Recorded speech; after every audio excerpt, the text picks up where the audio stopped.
episode 66 of the Comic Watchers Show. I'm your host, Matt. With me, as always, are my fellow comic watchers, Nicholas Osborne and mighty Mike Eakins. Gentlemen, say hello. Hello. Hi. This week, that's right, we are all about Harley Quinn, Birds of Prey, a.k.a., until a couple days ago anyway, Birds of Prey, the fantabulous something emancipation of one Harley Quinn. I just mangled that title to death. You all know what I meant. Anyway, it's going to be a great episode. We love talking movies on the show. But first and foremost, as ever, we've got our news day of the week day with Scoop Johnson. Yes. Who doesn't love news? All the comic watchers love news. So we got news. So first, we're going to talk about some Marvel stuff. Kurt Busiek has a new series entitled The Marvels, dubbed as the most sprawling series ever. Check the box if you haven't heard Marvel put that on a new book here before. But no, this sounds really cool. Basically, the gist of this is the characters can show, any characters from any story in Marvel can show up at any time. So this does have some promise to be really, really interesting. So it's really good. And I don't know if you've ever heard of Alex Ross. Maybe you crazy kids have. He's doing the art for this book, this series. So that should be really good to check out. Let's see here. Move along to DC news. Big Batman stuff. Batman 89 and You're the Villain, Hell Arisen 3 are all headed back to the printers due to the new character Punchline. And the anticipation is everyone is swallowing up those books. So if any of those are on your pull, you guys should be good to go. If not, make sure you guys are getting to your stores and picking those up. So that's going to be, the hot book coming from DC. And it'd be kind of cool to see the Joker kind of get a new sidekick, if you will. Maybe it's not going to be a new sidekick. Who knows? But looks really good. At the last minute, before we came on, I want to mention, excuse me, that Matt Reeves has released the very first look at Robert Pattinson in full Bat garb. Now, regardless of what anyone says about Robert Pattinson, I will direct you to what everybody, their cousin, their mother, their third twice removed, stepsister was saying when Heath Ledger was announced as the Joker. Raise your hand if everyone was like, oh, Heath Ledger, no, 10 things I hate about you. Well, guess what? 10 things we love about the Joker that he portrayed. And here we stand now. So check that out. That's on the website as well. And for all you death metal buffs out there, DC apparently has turned down that corner. So make sure you turn the obituary up really loud, because we got some Dark Knight's death metal announced. That is going to be the encore to, obviously, Dark Knight's metal. Yes. But no Limp Bizkit on this one. So, sorry, Nick, buddy. Maybe next time. Maybe the next encore to the encore. But anyway. I apologize. I love this interview, Mike. Right. Snyder and Capullo are coming back. It's a 6-issue miniseries. And obviously, just like its predecessor, there is going to be at least 250 one-shots from every character in DC. So maybe Punchline is going to get a Dark Knight's death metal, one shot. Who knows? But Dark metal was Dark Knight. Sorry, was fun. So this should be pretty cool. I mean, everyone's going to run to it and flock to it like they did the previous one. So this should be really good.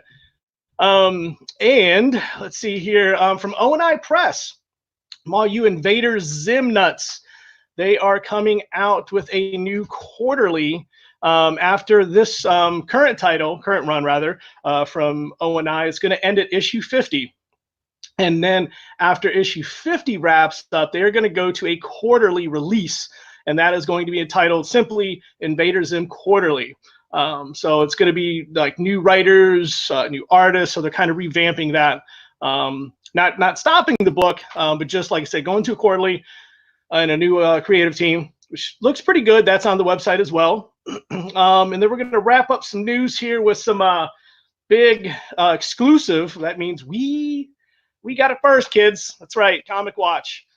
Star Wars Bounty Hunters. Michael Golden's variant cover. That's on the website right now, and that looks absolutely gorgeous.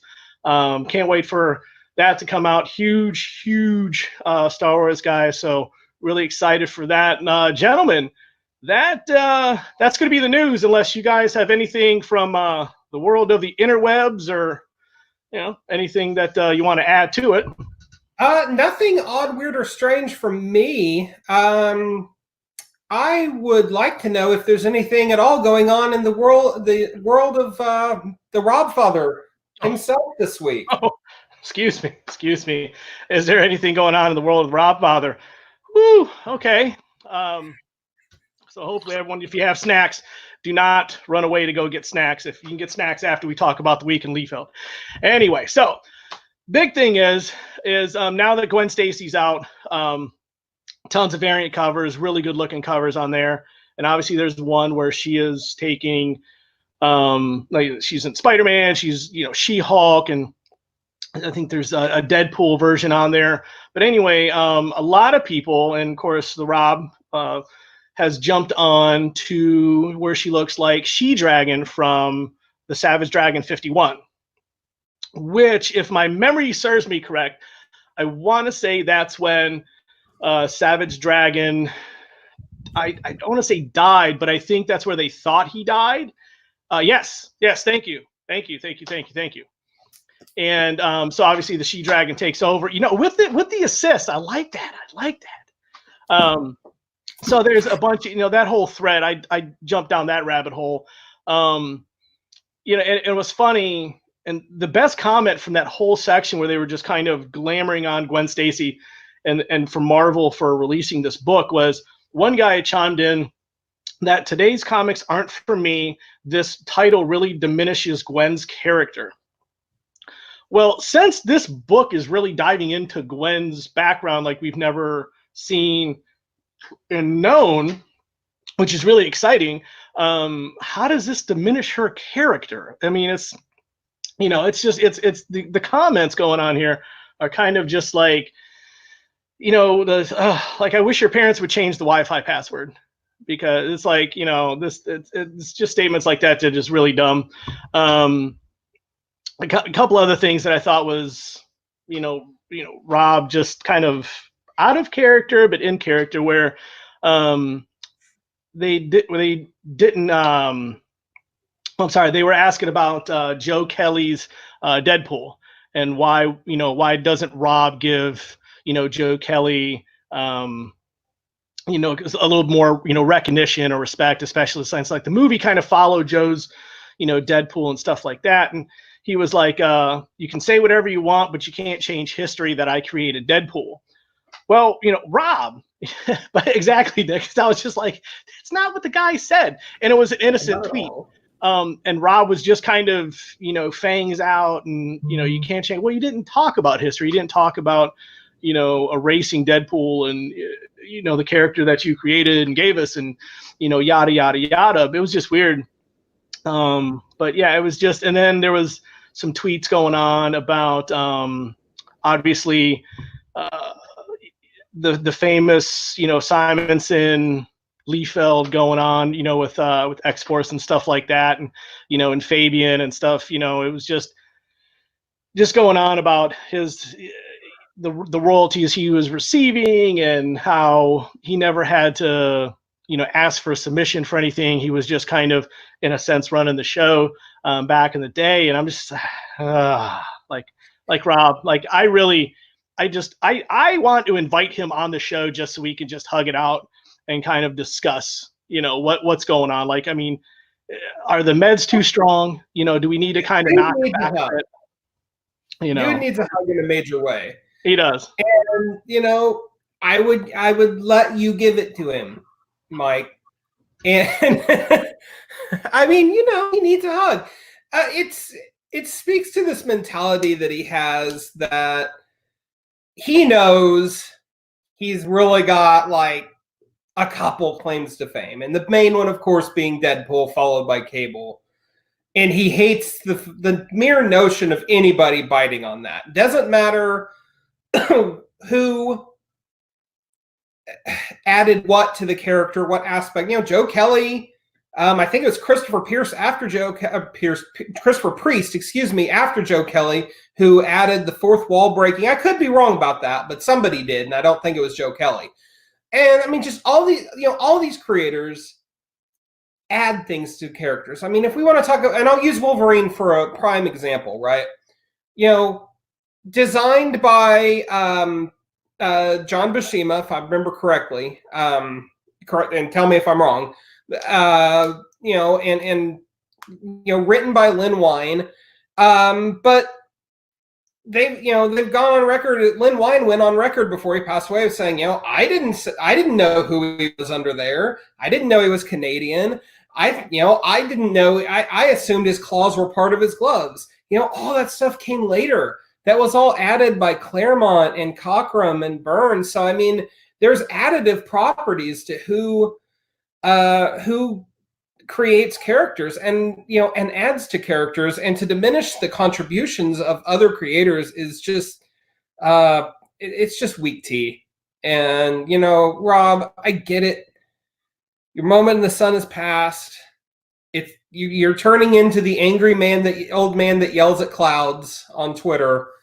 But you know, come on, dude, don't be a dick about it. Joe Kelly brought a lot to Deadpool. And I mean, frankly, by, was it 97, I think, when Joe Kelly's Deadpool debuted, not a lot of folks were talking about Deadpool anymore.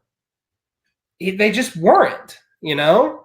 So, like, not to be too rude, but when you're looking at like prime Deadpool stories, you always credit the Rob Father for bringing us the character, but that's not really the stories that you dive into first. Oh God, no. I'm a longtime Deadpool reader, and that, you know, his work is fundamental to the character because he provided the platform, but there's a lot of other, I mean, Daniel Way, I feel like, had a fundamental understanding of the character that, you know, this is what's contributing to the global phenomenon that is Deadpool. And it feels like maybe the Rob Father wants to come in and take some of that credit for himself. Oh, absolutely. You know, surrounded by Deadpool statues and like, this is what I've done. It's also worth noting that he himself only drew 2 comics with Deadpool in it before he bolted for Image. So, grain of salt there, Rob. No. Anyway, You love him though. Like, anyway, the fact that he gave us Deadpool has done a lot, but this is just, it's weak sauce. Yeah. And you know, Liefeld, you're better than this. Stop. Whatever. All right. We've bagged on Liefeld enough this week. We love you, Rob. You know, sometimes love hurts, but we say it because we care. Oh, guys, Birds of Prey, aka Harley Quinn Birds of Prey, also aka subtitled The Fantabulous Emancipation of One Harley Quinn. It's all very confusing. Thank you. Movies directed by Kathy Yan, of course, starring Margot Robbie, Ewan McGregor, Rosie Perez, Mary Elizabeth Winstead, Journey Smollett-Bell, and Ella J. Basco. It picks up after Suicide Squad, the movie we shall not discuss other than talking about how awesome Margot Robbie was in it. And she and the Joker have broken up. This is terrible. She's devastated. She doesn't know what to do with herself until she realizes, hey, I can do whatever I want with myself. Pretty awesome, right? So she immediately gets in way over her head concerning the Black Mask and a stolen diamond that's been eaten by a young pickpocket named Cassandra Cain. And along the way, you've got Renee Montoya, the Huntress, Victor Zsasz, Black Canary all getting involved. It's a wild hootenanny, and you know what? It's not doing well in theaters. It actually had the second worst opening for a DC movie ever. Opening weekend, I should say. And, we'll break that down in a little bit, but let's talk about the film itself first. I found myself very pleasantly surprised by this. And, Nick, you're kind of our resident Harley Quinn guru, so I'm going to let you take the reins from here. What about this movie worked for you? Yeah, I mean, obviously, Margot Robbie as Harley Quinn works. No matter where you put this character in any movie, I think she's going to nail that performance and bring like quintessential Harley Quinn. And I think, it's up there with Robert Downey Jr. as Iron Man, Hugh Jackman as Wolverine. I think this is, crucial casting that you can do anything with. Suicide Squad dropped, and everybody is talking about Margot Robbie as Harley Quinn. That's all people really talked about when that movie hit, is how great she was. So it's kind of a no-brainer. Give her her own movie. Not long after Suicide Squad drops, you've got rumors of a Harley Quinn Joker movie happening, and then those quickly dissolve into nothing, and it's just Harley Quinn. So we get the ball rolling, and a lot of this happens. So I was excited that Harley Quinn was getting so much focus, and it was great. A lot of the promotions start coming out, and I'm really excited because they're creating Harley Quinn's arc. And that's ultimately, I think, what this movie succeeds so well in doing, is the arc of Harley Quinn that we all know and love as fans isn't just she's the Joker's girlfriend and that's it. It's the search of identity, getting out of this abusive, toxic relationship. And in Suicide Squad, we don't get that. There's some toxicity there that we see, underlying in their relationship, but it only establishes the arc of this is the Joker's girlfriend. So this is more of the side of Harley Quinn that I wanted to see more of. And it definitely gives you a lot of that. I mean, the movie is essentially told through Harley Quinn's point of view. The issue is the movie isn't meant to just be a Harley Quinn movie. It's also introducing Birds of Prey. This is something Margot Robbie wanted to do pretty early on whenever she was handed such a large role at DC. She wanted to give a platform to other women and give a way to provide a platform and an opportunity that they wouldn't otherwise receive. So she gets handed this popularity and the success of Harley Quinn and does something really cool with it. So instead of just a Harley Quinn solo film, now you're getting a lot of these other characters like Black Canary and Huntress involved, and they get to come onto the big screen, global recognition, win-win, right? The movie doesn't. Okay, I'm sorry. Before we get too much deeper into what you're saying there, I want to just kind of get Mike's general thoughts on it. Yeah, so we can roundtable it a little better. Overall, this had a miniature Deadpool vibe, just like and I don't mean that in a bad way at all. But as far as just like the jitteriness, if that's a word, of Margot Robbie and her thoughts and telling the story and then kind of going back and starting, and then you get another story, then right. And then the fourth wall stuff, I always enjoy, fourth wall stuff, even when, Ferris was doing it way back when we were kids. But yeah, this was good. And to kind of piggyback what Nick was saying, Harley kind of being a misunderstood character as just Joker's sidekick, Joker's girlfriend, like this was cool to kind of see her kind of start to gain her footing. And obviously on a Birds of Prey level, we could sit here and probably do another show of, how they portrayed Cassandra Cain, Oracle, not in the movie. But overall, I mean, stepping aside from the glaring, comic nerd type stuff, this was a good movie. It was entertaining. It was vibrant. It had a great girl power vibe, which I thought was really, really cool. It kind of showcased that to where, Harley was doing her solo thing, and then, the Birds of Prey kind of came into their own. And especially towards the end, I was extremely happy to see that it was almost like she left and now she's doing Harley Quinn stuff, but the Birds of Prey was still, they were now the Birds of Prey. So now that kind of leaves the door open, and hopefully DC can kind of ramp something up and give an actual standalone Birds of Prey movie.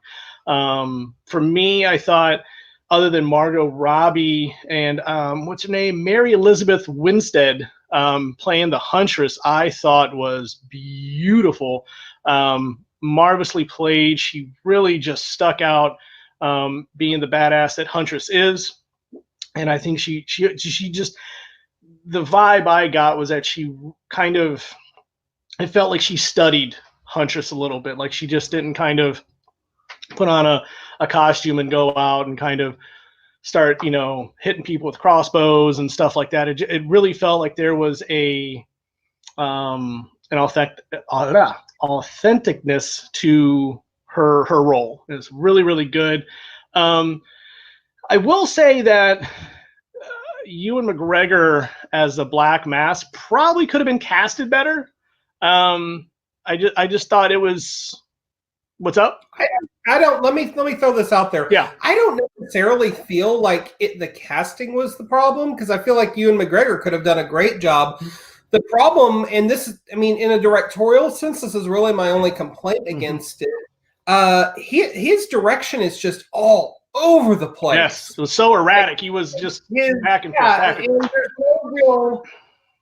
It just from scene to scene. Yeah. Even he's like he's trying to channel his inner Jim Carrey and doesn't quite know how to direct it, so he just kind of varies the volume and intensity of it from scene to scene. And what you wind up with is just a kind of confused character portrayal. Exactly.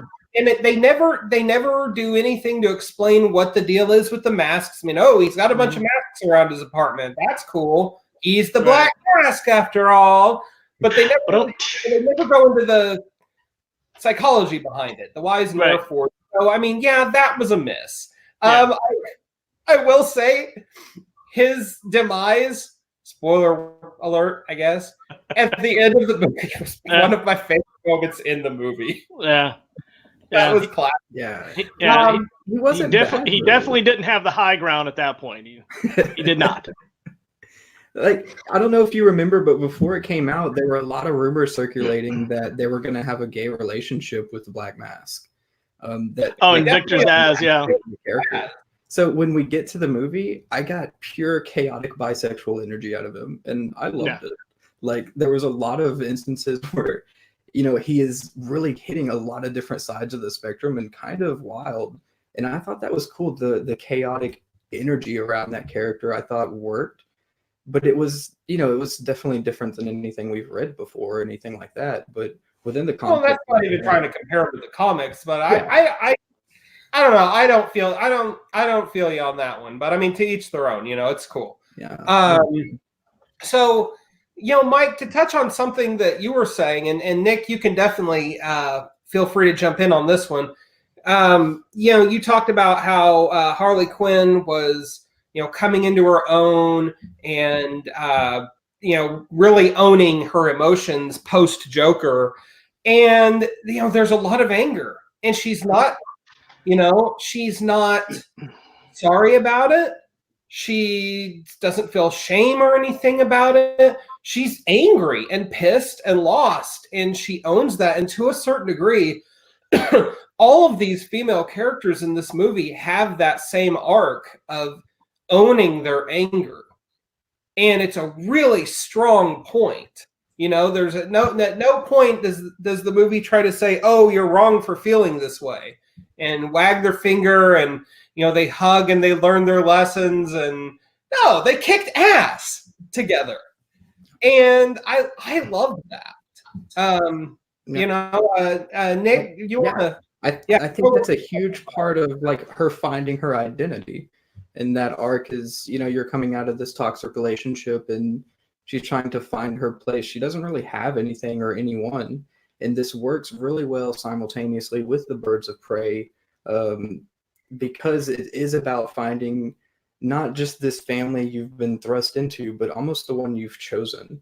And that's a super important concept in the LGBTQ plus community, in that the family you're born with and the family you're chosen are almost equally as important. And that approach to this story really, really worked well for Harley Quinn, coming away from the Joker and finding her own identity and putting her in a place where she can find her own family and her own people within the Birds of Prey. And I think that helped kind of facilitate that character arc and give us that moment to where, you know, this is Harley Quinn finding herself within this community that she's chosen and that she's going to want to be a part of. And I think that's everything that kind of bridges these two sometimes jumbled narratives between both Harley Quinn and Birds of Prey. I think that's the overall theme that I ultimately loved about it, was she's finding her family and her identity. Yeah, I'm down with that. And I think that's important too, because, you know, anyone that's ever been through not just a bad breakup, but an unanticipated breakup knows that feeling of, I love your mug, Nick, and knows that feeling of just being unmoored and lost and not sure what the next steps are going to be or what they're going to look like in your life, and just sort of being adrift. Yeah. And that's kind of the central theme of this movie, is overcoming that. I mean, to a certain degree, all of the ladies in this movie are at that stage. And I mean, to their credit, all of the actresses in this movie just totally nail their roles. With the exception of Cassandra Cain, like, despite some appearances to the contrary, the movie iterations of these characters were very true to the comics. They were. You know, Cassandra Cain was Cassandra Cain in name only. I mean, we got to say that. True, very true. That's less so, I think, on the actor and more on like. Yes, exactly. That was a creative choice that was made by, you know, the script writers and the directors and the producers, and, you know, we can't fault the actress for it. She did a great job with what she had. Yeah. But that scene where the laxatives finally catch up with her is gold, you know? You know, I say that there were plenty of moments in this movie where I laughed out loud. Mm-hmm. You know, not only is this a badass empowerment movie, but it's funny. Yeah, absolutely. There's plenty of funny parts in the movie. Like the whole egg sandwich thing. I mean, that was Marvel. Like, I need that recipe for that sandwich. I mean, when she's going through it, the guy's making it, and they must have spent at least 5 minutes on that scene where they're slow motion, the eggs and the bacon and stuff, and she's like, I'm gonna get this breakfast and I'm gonna completely devour it, start my day, you know, grab a comic or something. And she has the same, and then it just spills all over, and you're like, wow, I feel that pain. You know, you know, and then at the end, it's like you say, you know, at the end, you know, she gets the sandwich, you know, but I mean, to me, I actually laughed out pretty loud. Like, you know, that's an accomplishment. She got her sandwich. Yeah. That's good. You know, good, you know, for Harley, you know, live the best you that you can with the sandwich. Yeah. Yeah. And that sandwich. There's like so many of those wacky elements in it that I think capture a lot of what we love about Harley that you see in a lot of her comics. Like, you see that there's a devotion to this character almost. Like, they're really capturing a lot of elements of the character, and that extends to everyone else too. Huntress, ultimately, I thought was a little bit of a scene stealer, even with Margot Robbie's Harley there. I wanted Huntress spinoff for real. Exactly. Oh yeah, that there's this thing that they do with her, and it's weird. I thought she was going to be underserved by the plot, because she really doesn't come in and start getting fleshed out until almost halfway through the movie. So I kind of thought she was just going to be, you know, the one character who was there, and we didn't learn much about her. But yeah, the fact that she is so awkward at socialization, and you realize it's because she spent her entire life learning how to kill people. And then you put her in like everyday socialization scenes, and she doesn't know how to act. That's great. Yeah. I absolutely loved that. I'm not sure how much of that was actually in the script. It did feel a little bit unscripted to me, to be honest. Yeah, it was almost like ad-libbed or something like that. Yeah, a little bit good, which that's great. I mean, Yeah. Mary Elizabeth Winstead is a fantastic actress. Anybody that's seen Scott Pilgrim vs. the World, if nothing else she's been in, knows that. I'm not Ramona Flower. Yeah, absolutely. I think you need, like, in a movie like this, you can't just have Margot Robbie as Harley. Right. You need to have her to play off of. Yeah, because and I the whole think movie was Margot Robbie, as fantastically perfect as she is in this role. It would get tiresome and it would wear out its welcome. And that's what made the Deadpool movies work, because you've got all these different other type of personalities that he plays off of. Because we love Deadpool, but but that's the whole movie. You realize often either. Like, these wacky, whimsical characters need to be grounded in something almost. Absolutely. They have to have these other characters to bounce off of. Otherwise, it gets to be a lot. It's just a lot to take in. Totally. Well, it just wears you down. You've got certain personality type. You got to have a straight man, so to speak, for them to play off of. It's one of the oldest tricks in comedy. Yeah. So, I'll tell you one thing that really struck me about this movie was the set design and the colors of it. Right. I mean, that thing just pops off the screen, and in a weird, super vibrant. About it afterwards, it made me think of Joel Schumacher's Batman movies, but in a good way. Yeah, if you could pull that vibrant color scheme on. Do with those things, miserably, which is a whole nother episode or two if we really wanted to dig into that. So you're saying if Batman had Harley's like glitter guns, it would have been way better? Maybe. Yes. Actually, anything would have been better than Batman and Robin. Okay, well, thanks for tuning in this week, kids. We'll see you tomorrow. That's our quote for this episode. Yeah, that's it. We just won the internet, guys.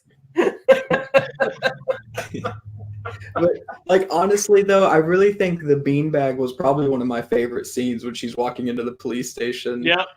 The action sequences. Oh my god, that's kind of what you hear on social media really quick. Is the action scenes are just great, and that was one of them where they play with the colors so well. So she comes in with the smoke bombs, and then there's glitter, and it's wild.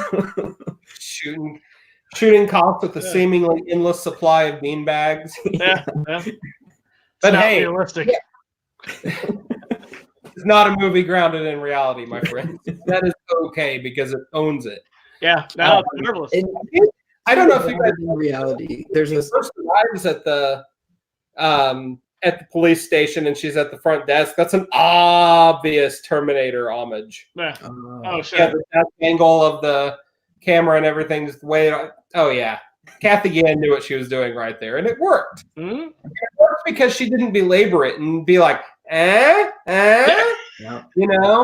Pop culture reference. Yeah, exactly. There's a lot of like subtle things in. I think like the shoe swap in the middle of the ending fight scene where Harley all of a sudden comes out in roller skates. Yeah, and it's like, when did she have time for a shoe change?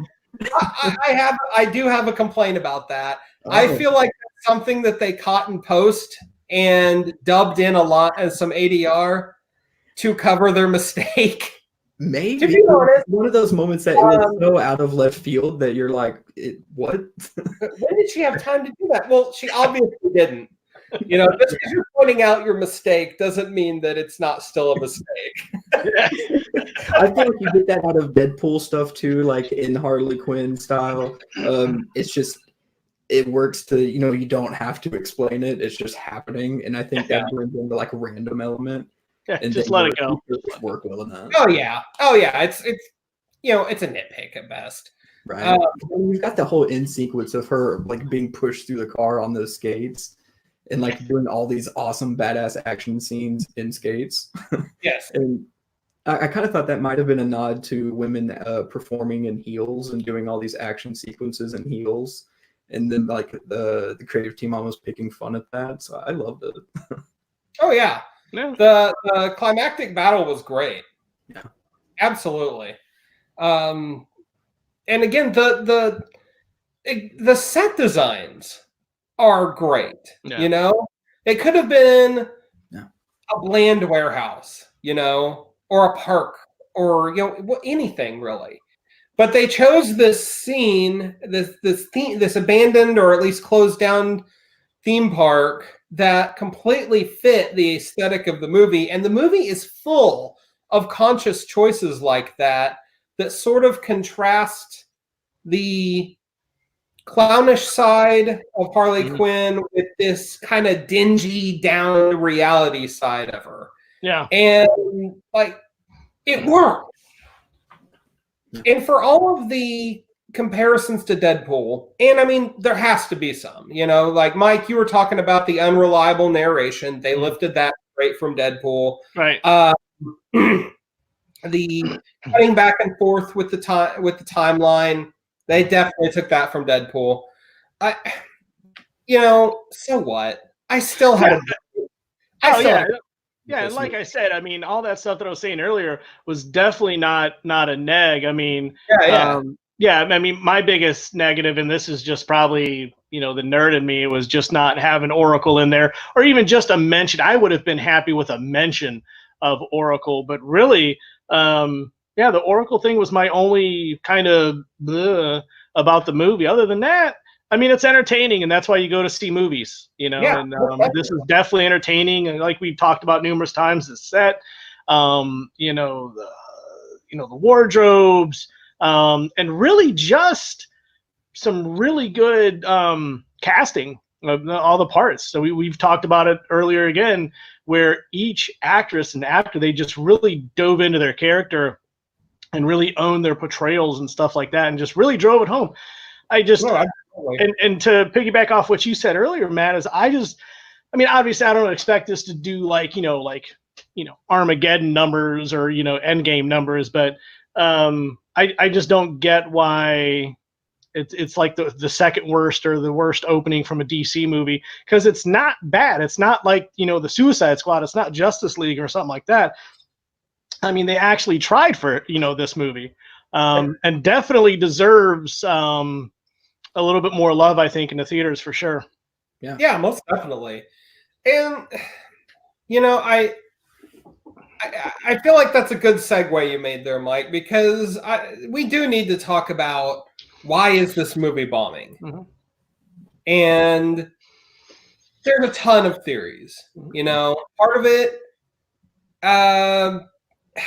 they released it in February, which, I mean, definitely trying to recapture some of that Deadpool magic there, which, okay, you know, I get you. That's cool. And, you know, Warner Brothers doesn't want to risk having a high-profile tentpole movie flop by releasing it in the middle of summer. So I get that.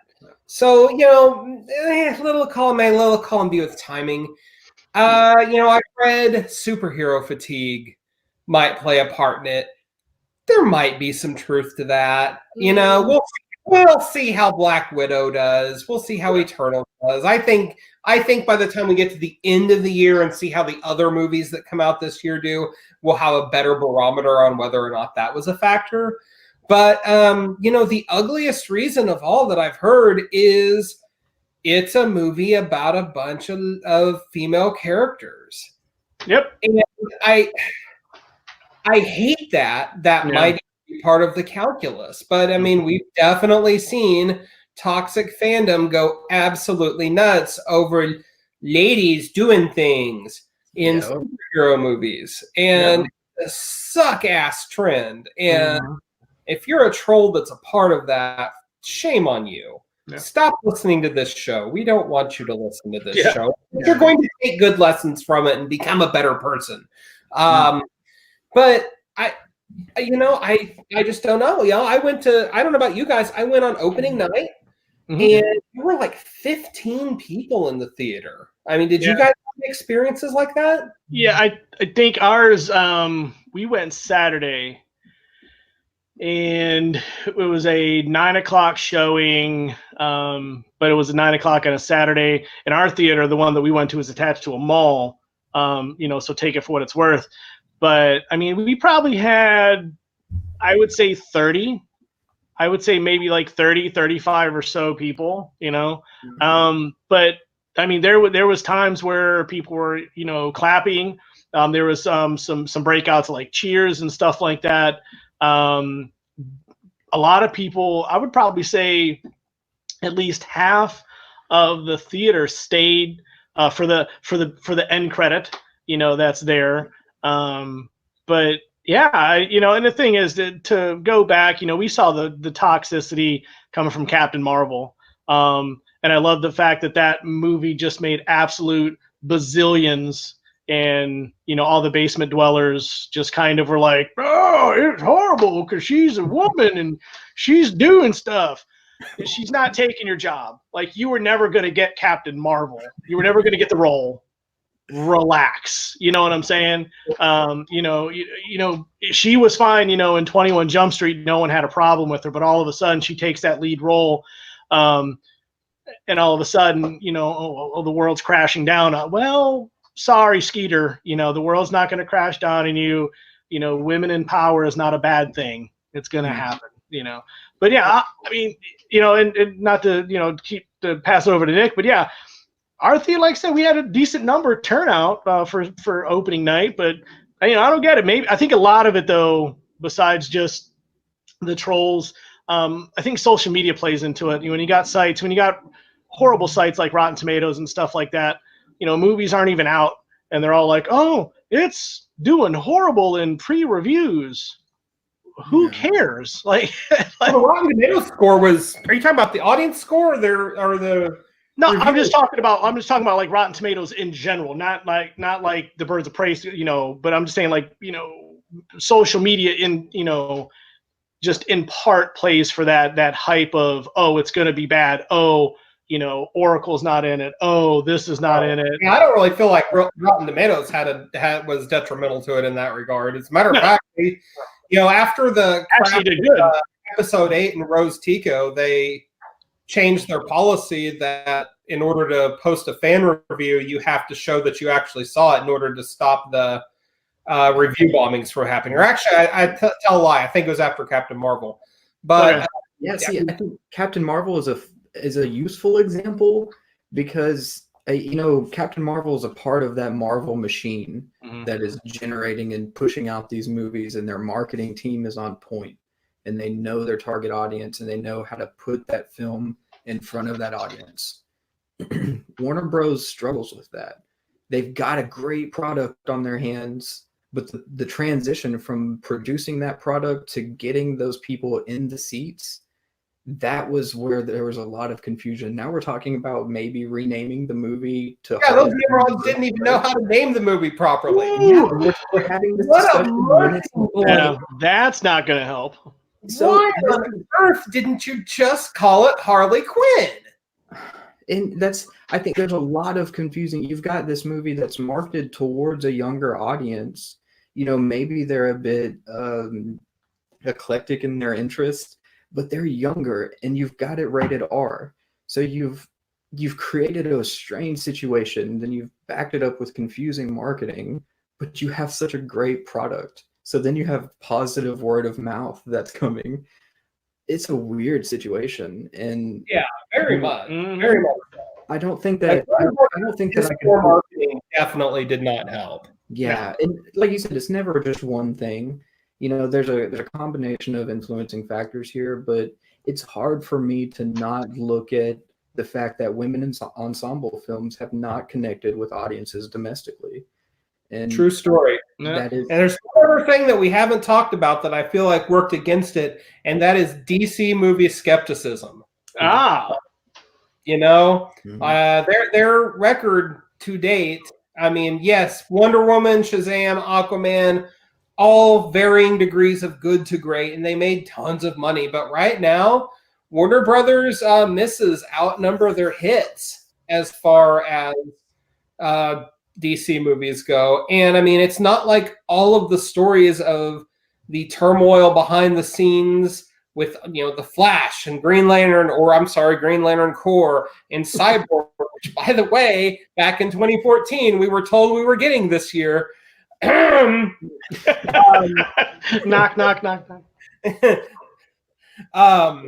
You're almost getting all this great cognizant of this stuff, and I can't help but feel that on an intangible and level, that's affecting people's willingness to go out and see this. You know, people connect this movie to Suicide Squad. Well, Suicide Squad sucked, and I mean, most people thought it sucked. I mean, maybe one of you guys. Sorry if you do. And it arguably did pretty well, though, right? What? I'm sorry. It arguably did pretty well. It made $800-900 million. Yeah, it did, but then there was all the backlash. You know, like Suicide Squad's making $900 million on negative fan reception, and then you've got Birds of Prey that's opening to $35 million, and you hear nothing but positive word of mouth from people who have seen it, and that's a weird one for me. It is. It is. Like the autopsy on this thing is incomplete at this point. Yeah. I hate to put it that way, but you know, when the studio is scrambling to retitle the movie after the box office weekend bombed, that's not good. No. So maybe the international market will swoop in and save it. I don't think it's releasing in China though, which is going to hurt it. And correct me if I'm wrong. But I haven't heard anything, but I know it opened to like almost 90 million globally opening weekend, and I know that made its budget back. Yeah, budget was around 90 mil. Yeah, so I don't know. I don't think it's as big of a bomb as what people are thinking. I think word of mouth is going to give this thing legs, but yeah, it's just something didn't connect, and there's a lot of different reasons to explore. Well, and I mean, that word of mouth could translate into huge streaming success, 2, 3, 4 months. True. So we shall see. Like I said, I think we need to wait to see how a lot of other factors play out throughout the rest of this year before we have a really good final word on what's gone wrong with it. But at the end of the day, we all enjoyed it. Yep. It's an enjoyable movie. You should go see it. Definitely. Margot, fantastic, absolutely fantastic in that role. She was born to play this role. Mm-hmm. The rest of the ensemble cast does a pretty damn competent job, and the direction of the movie is fun. There's a lot of care and craft put into it. It doesn't look like all these other movies. Like, as much as I love the Marvel movies, by and large, they kind of all look the same. Exception being Thor Ragnarok, but there's a whole other controversy. That's next week. We'll get JJ on to yell about that movie.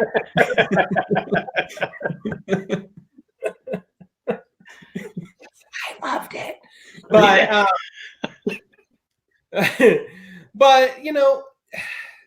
it's a good movie, and it's kind of baffling what's happening with it at the box office. And I mean, all we can say is get out there and support it. Even if you don't think you'll like it, we can pretty much guarantee that you're going to have a good time. It's a surprisingly fun movie. I went in with kind of no expectations one way or another because I didn't know what to expect, and was very, very pleasantly surprised. Guys, I think you've had similar reactions. Nick, I think you had a positive reaction, and that's because of your love of Harley Quinn so much, which you very eloquently spoke to. Thank you for that. But at